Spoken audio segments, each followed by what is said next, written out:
And welcome to another episode of the Investor Guys podcast. How was your Labor Day there, Mr. Barnett? Labor Day was very laborious. It was awesome. I have my 15-year-old with me. It is my week, which is always we do week on, week off. So I'm always excited when it's my week, and it was terrific. And he is in mid driving stream. We have so many hours of drive time. He has his permit that we have to get to by the time he turns 16, and he can't get his license until he logs in a requisite number of driving hours. So he's driving everywhere. And I still have most of my hair. It is a little grayer. I do have a few more wrinkles, but he's really doing a great job. I'm very happy with it. So, well, good. I've got my fingers crossed so we can get his driver's license, because I know it's always a blessing when you don't have to drive them to work anymore. You don't have to drive them to school, and you don't have to drive them to hang out with their friends and everything else. But it's also a curse because you're worried about them while they're out there driving themselves. Yeah. So been through that before myself. So today I want to talk about, I'm not going to say what we're going to talk about, because what I want to do, it's something that people have heard before. And if we just said it, it's just going to go in one ear, not the other. They're going to say, yeah, that's right. But they've heard it before, and it's not going to make an impact. So what I want to do is really get the brain juices going by working up to this, waking people's brains up. It's going to go in a couple of different directions, but I want to talk about the element that you have to have in order to be successful, really, in anything. Okay. Whether it's real estate investing, whether it's in being a multimillionaire, whether it's in being a movie producer, a movie director, an athlete, anything, a recording artist. This is the element that you have to be able to be in control of, that you have to have in your life in order to be successful in virtually anything that we try. And it is an element that comes easy to some people and less easy to other people. No matter who you are, though, it is something that you can implement into your life and you can make happen. You just have to not be lazy and make it happen if you're one of those people that it doesn't come naturally to. So we're going to build up to what that element is. I don't want to tell you what it is, and you guys just tune it out. So the reason this came up as a topic for today is this is something I've been talking to over and over and over again with students who have been taking, as you know, I have a course. It's called the Guaranteed Millionaire Blueprint. It's exactly what the title says. It's a course. If you take it, you apply what you learned, you work the blueprint, I guarantee you're going to be a millionaire in 3 years or less. So this is a conversation that we have that leads up to them getting started. Okay, this is an element they need to have in order to be a successful millionaire, to be a successful real estate investor. Now, I'm going to be all over the place here, but I promise you it's all going to go to the same place. Now, I have, as you guys know, and as Bill knows, I moved here from Southern California. I lived in San Clemente, California. In 2019, we moved out of San Clemente. We moved to Florida. We made the most of COVID by bouncing around for 6 months of vacation before we decided to settle in Palm Beach, Florida. A friend, an associate who I used to work with in San Clemente. By the way, congratulations to Freddie Eklund. Freddie Eklund is a agent and broker in San Clemente.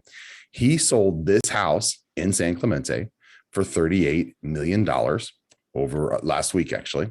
To add insult to injury, he was vacationing in France and in Europe with his family when this house closed. He's actually going to be in Rome this week. Freddie is somebody who I used to work with when I was in San Clemente. This house is right around the corner from where we used to live. This neighborhood is actually the same. It's right next to the elementary school where my sons went to school. Really cool elementary school. I don't know how many kids get to go to elementary school on a bluff above the beach, but Concordia Elementary School in San Clemente, California. $38 million. If you're doing the math in your head, and I don't know the details because Freddie is in Europe, and I'm not going to send him another text message and ask him what the details were. But let's say that this was a 6% deal. Okay. Are you doing the math already, Bill?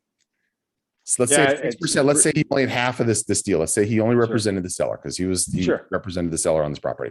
And it probably wasn't a 6% deal. Once you break $1.5 million, 2 mil, it'll typically cut in half. I'm going to say it was probably about a 1.5 or 2% deal. Let's go 2. That'll make the math really easy. But let's go 2, because I would imagine that I know if I was a seller on that side of the game with that size range, I would be pushing really hard for it's like commercial real estate. When you get into that pricing, commission becomes like commercial. And so let's go 2. So 38 million at 2% is going to be 760,000. And if that is split, that's 380. Well, Freddie is the broker, and he has a team that worked on this property. So he is going to be sharing that with his team. But $760,000, if it's 2%, is a significant income for selling a house. He is an active broker in this area. And in Orange County is one of the most affluent areas in the United States. The most expensive home that sold in Orange County, the record is $61 million. This $38 million house is the record for this year. Most expensive is a $61 million house that was purchased by Anthony Say, who is the CEO of Loan Depot, and that was in Newport Coast, which was just up the coast a little bit. Houses in South Orange County, especially in these coastal communities like San Clemente, Newport Beach, Dana Point, they all day long, they run 6, 7, 8, 9, 10, $12 million. So Frederick is making millions of dollars a year on commissions. Okay. Frederick has a great team. Frederick has a network. So 2 of the elements that are very important, but not the element we're going to talk about today. I know I'm killing Bill here because he knows what I'm talking about. Not the element we're going to talk about. You need to have a good team, and you need to have a good network. Freddie has a network of people who want to buy these houses and who want to sell these houses. Now we're up on a break, but we're going to continue this conversation when we get back. Yeah, with us. 11 months out of the year, Bill Barnett and myself do real estate buyers events in great cities like Orlando, Florida. We bring a group of investors to the cities where we have personal experience. We show them what we're buying, what not to buy, the strategies that we're using to get great returns on our real estate investment portfolios in these specific markets. These events are designed to put properties into your portfolio while you are here. To read more about the real estate buyers events, go to realestatebuyersevent.com. That's realestatebuyersevent.com. Our schedule is there. You're going to read more about the event, and you can even register. We'll see you at our next event.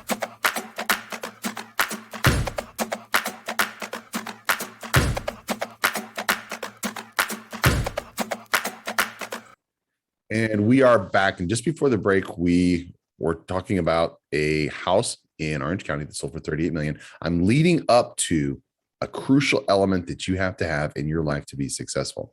Now, that $38 million house that Freddie Eklund sold last week is the record for the year, the highest, most expensive house in Orange County sold this year. The record is $61 million. I think I told you this. Anthony Say's house in Newport Coast.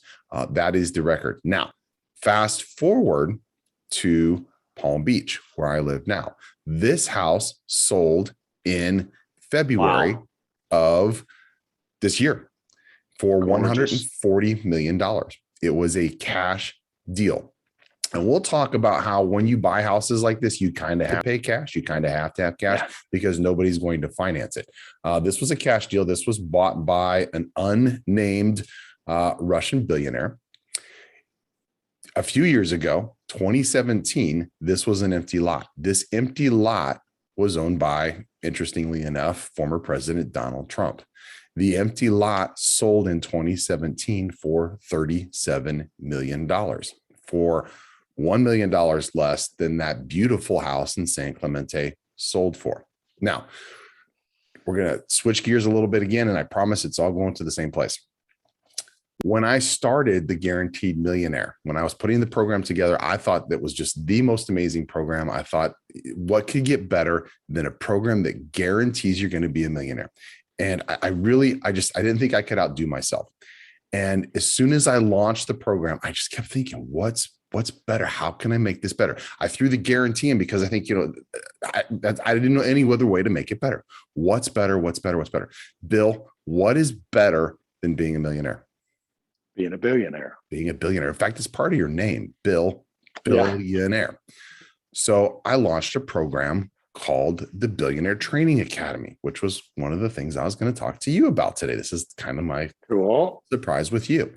So I'm doing dry runs on billionaire training, and the conversation that we keep having over and over and over again with everybody who is a future millionaire, future billionaire, is the element you have to be in control of.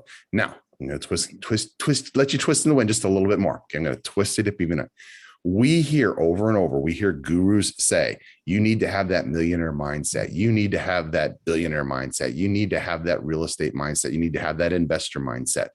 Mindset. In fact, if I had $10, Bill, for every single program that had the word mindset in it, I'd have $1 million just from that. Yeah. Mindset is not going to make you a millionaire. Mindset, having a billionaire mindset, is not going to make you a billionaire. Having a movie producer mindset is not going to make you a movie producer. You need to set your mind to being an investor. You have to set your mind to being a millionaire. You have to set your mind to being a billionaire. You have to set your mind to anything you want to accomplish in your life. And when I say you have to set your mind to it, you have to be committed, literally from the inside out, from your brain out. You have to be committed. Now, Bill and I have this conversation with people every day, just about. Not today because it's not on Monday because it was a holiday, but every day, because we deal with people who want to be more successful investors, people who want to be, in my case, millionaires and billionaires and better investors. If they can't set their mind to do it, they will never be successful.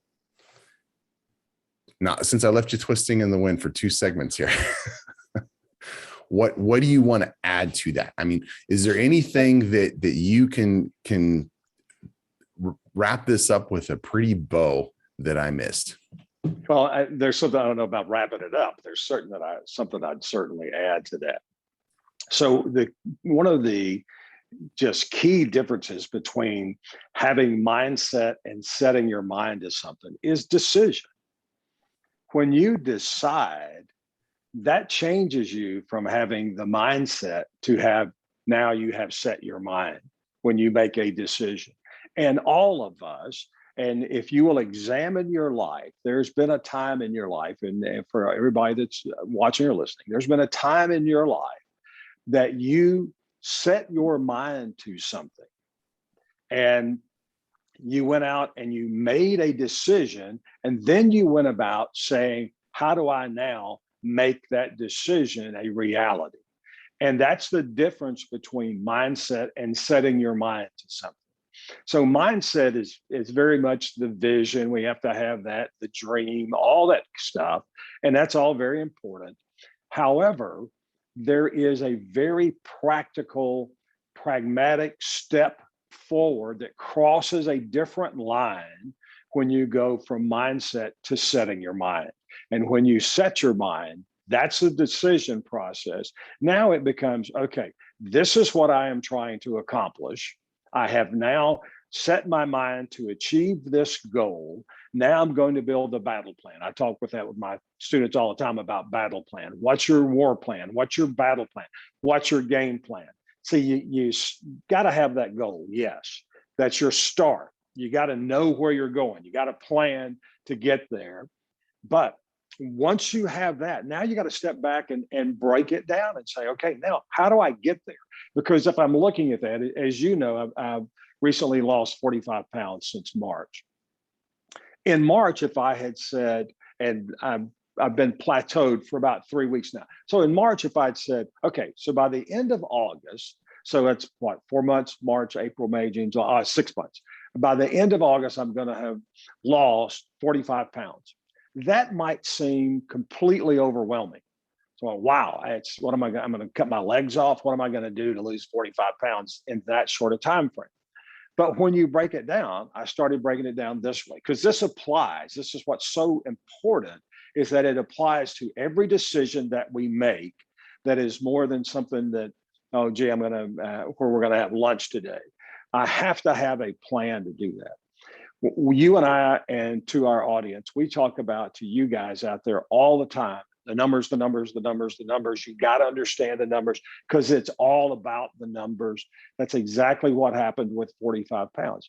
I broke it down and said, in a year, if I wanted to lose 50, which is my goal, is 50. If I wanted to lose 50 in a year, well, what does that break down to? Well, that breaks down to a little bit less than a pound a week. Well, a pound a week sounds very different than losing 50 pounds. But actually, when you break it down, it's 2.3 ounces per day.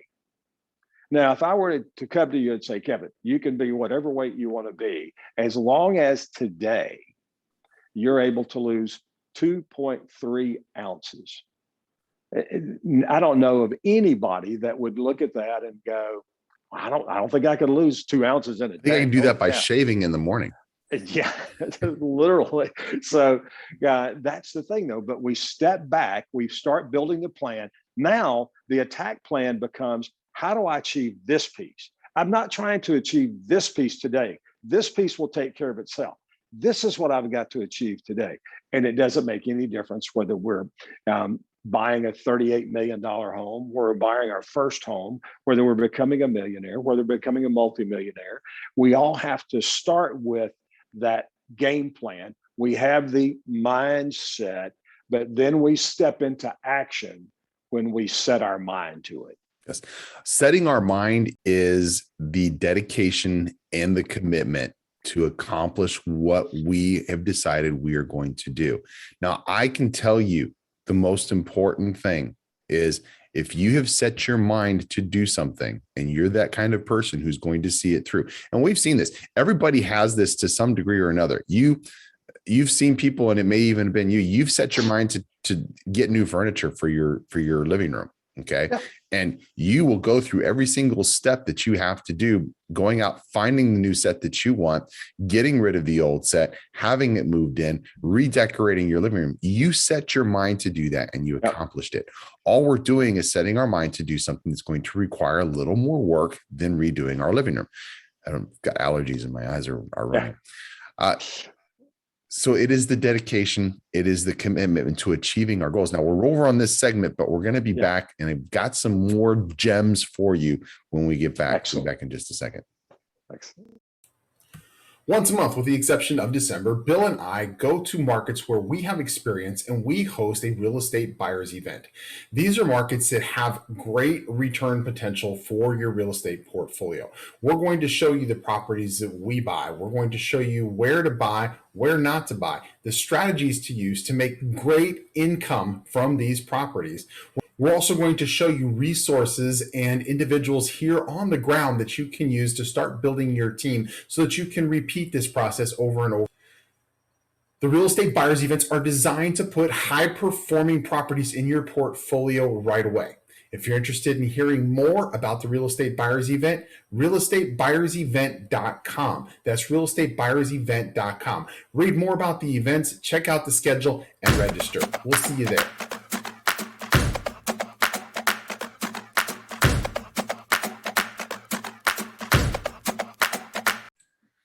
We're back with the final segment. Today, we're talking about mindset versus setting your mind. Now, one thing that I hate, and I know Bill hates it, and anybody who really is a serious investor or a serious educator hates it as well. Mindset is one of those buzzwords. Okay. It's one of those words that's meant to make you feel special. It's meant to make you feel warm and fuzzy inside. It's a word that they use to sell you a program that may or may not get you to where you want to go. You're buying the program because it's got a catchy name to it. You're buying the program because they're telling you all you have to do is believe in yourself. All you have to do is believe you're going to be a millionaire and you're going to be a millionaire. Guess what? It does not work that way. Okay. I can't tell you how many people, and nothing against affirmations. Okay. I can't tell you how many people think that they're going to wake up in the morning and say, I am a millionaire. I'm going to be a millionaire. And then they get in their car and they drive to their work, their job at the office. Okay. And they trudge away all day long on their computer, and they get back in their car and they go back home. They spend, $20 a day on Starbucks coffee, and they do the same thing over and over and over again. And they think that by waking up in the morning and giving themselves an affirmation that they're going to be a millionaire, or they are a millionaire in training, or they're a millionaire, they just have to have the money in the bank still, whatever affirmation it is that they're using. Okay. That is not going to make you a millionaire. Okay. That's not going to make you a successful investor. That's not going to make you a successful accountant. Okay. You have to have the mindset that translates to setting your mind. Now, first element, most successful key that you need is setting your mind. Understanding how to get there once you've set your mind is the second most important, second most valuable element that you could possibly apply to your success. Whatever it is you want to apply to your success in life, those are the two crucial, essential elements. Bill, correct me if I'm wrong.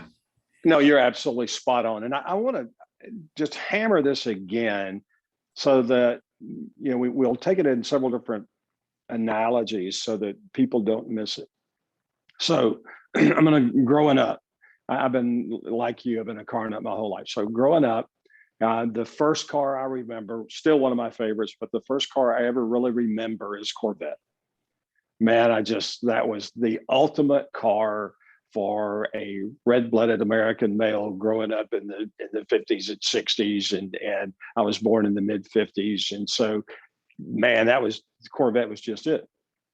Well, go on through the years. Now, I had the mindset of having a Corvette. I had the desire, the want, the like, all that stuff, but I had not set my mind to it yet. When I get into my senior year in high school, I had a change of mind where I set my mind to, I'm about to go to Alabama. I'm going to be driving a Corvette when I go. I made that decision. I sat down and talked to my dad, and he's like, terrific. How are you going to do that? Don't know. I don't know that, Dad. But I do know this, that I'm going to do it. That's the difference between mindset and setting your mind. Now, what happened was, and this is what happens to all of us when we are in a mode about any decision that we've set our mind to, and we've transitioned out of mindset and we've transitioned into, I've set my mind to. Opportunities come up, and you recognize opportunities. And one of the opportunities that came up came from my dad, not to have anything to do with the car. It came from my dad with, I told him I need to make some money. And he said, one of the things that you can do, my dad owned a chain of shoe stores, is you can sell some shoes out of your dorm room. And I was like, I don't know how that's going to work, but I do know that would work. And so you're very familiar with Sperry topsiders. Everybody, pretty much every male is, if not every female as well. Still love them. Have about 20 pairs of them. So in the 70s, in the mid 70s, at University of Alabama, Sperry topsiders cost $40. So in the mid 70s, they were $40. And that was the thing. You wore penny loafers or topsiders if you were a guy. That was the thing. And so my dad made a deal. He went to Sperry and bought literally thousands of pairs of rejected shoes. So Sperry's have the leather lace that goes through the shoe. That's really the shoelace. It's a long strap of leather, but it's woven into the shoe. And what Sperry as a corporation would do is, if that strap broke anywhere in the process, they would just pull those out and they would throw and sell them as defective. So he was buying them for $2 a pair. He was selling them to me for $5 a pair.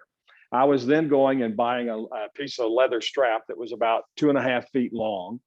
And when I had spare time after studies, after practice, after everything, I would sit for a couple of hours a day. And I had a flexible piece of cyclone fence that had not been galvanized yet, which made like a really thick sewing needle, but still flexible.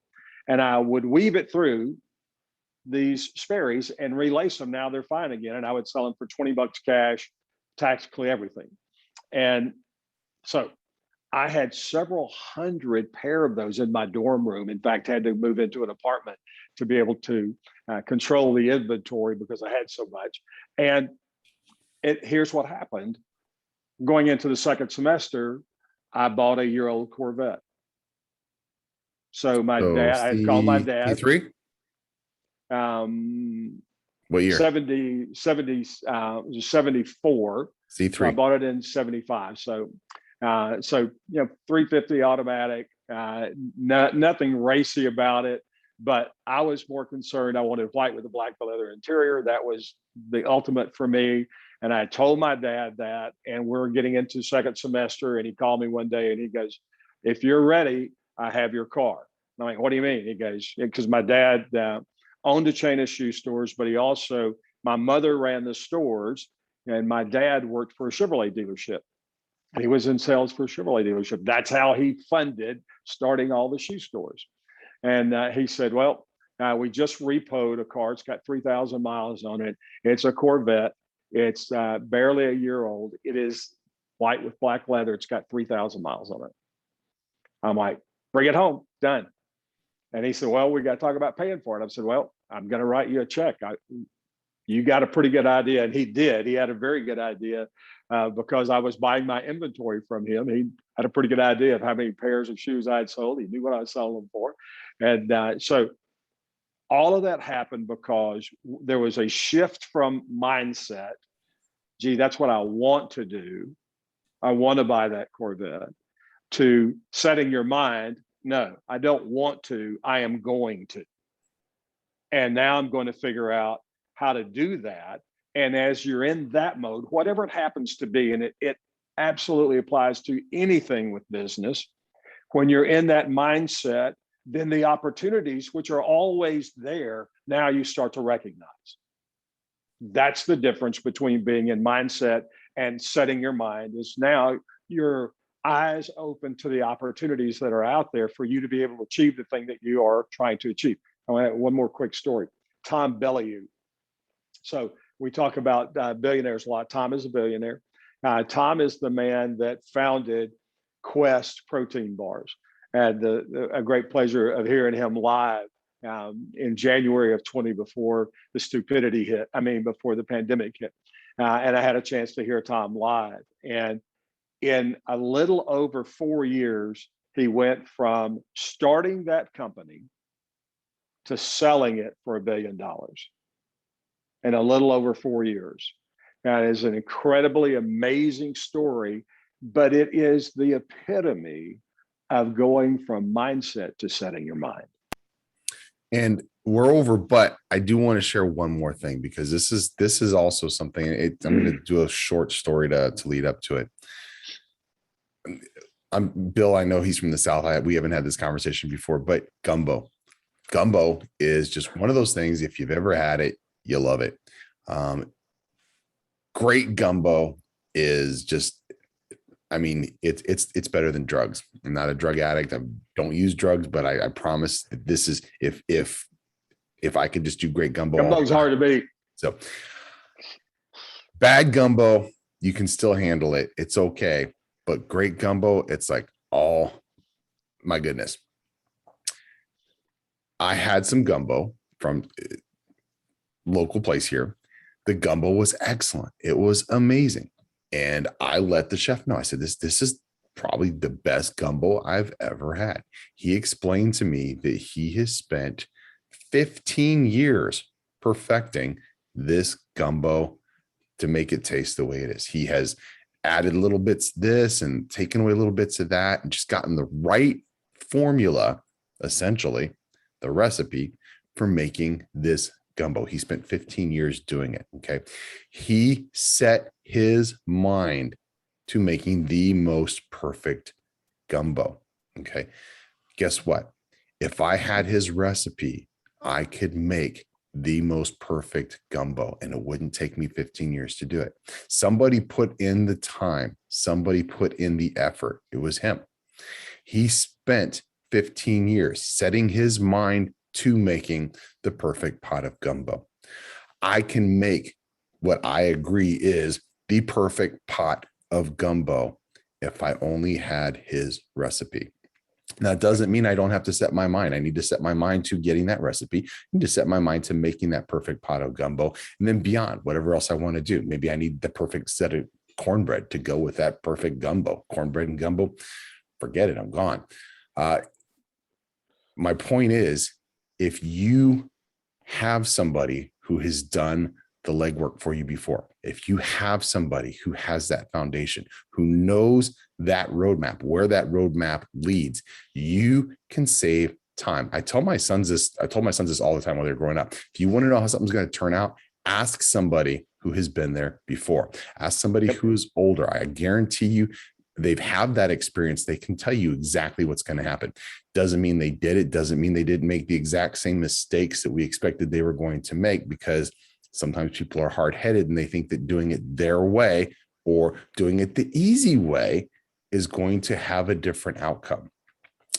Follow a proven plan. That doesn't mean that you can't go out and forge your own ways. You should absolutely do that. But if you're trying to get to a specific destination, if Bill is trying to drive to Palm Beach to see me, he's not going to get just in the car and start driving. He's going to look at a roadmap where he's going to set his GPS that is going to tell him how to get here. And we have that ability in our lives and just about everything at this point for some sort of a roadmap, some sort of a recipe, some sort of a formula. In fact, I call my program the Millionaire Blueprint. A blueprint is the exact same thing. It's a recipe for building something. Yep.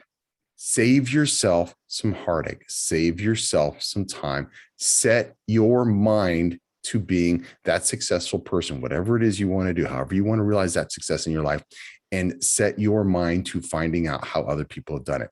I'll leave you with one last bit of advice. If you want to be a millionaire, find nine other millionaires to hang out with. You will be the 10th. Okay.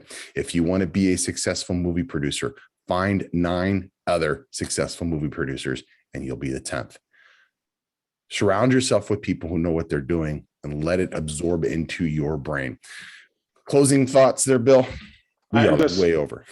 Yeah, but fabulous show. You know, I hope that people understand, because they might be, well, this really was about real estate today. No, this was at the absolute core of real estate and real estate investing. You have to make the decision and set your mind to, I'm going to become a real estate investor. If you're already a real estate investor, I'm going to become a millionaire real estate investor. If you're already a millionaire, here's how many units I'm going to do, and set your mind to it. Because once you set the mind, you start to build a plan. And once you have the plan, you can start to enact. And I'm not trying to achieve this big goal. I'm trying to achieve this goal. If I do this day after day after day and week after week after month, this happens. And so absolutely, I hope everybody understands and re-listen to this thing, because this can be a change in the direction of your life. Thank you for joining us. Happy investing, and we'll see you right back here on Thursday. Bill, great show. Stick around because I got some things I wanted to share with you. You got it. Thanks for joining us.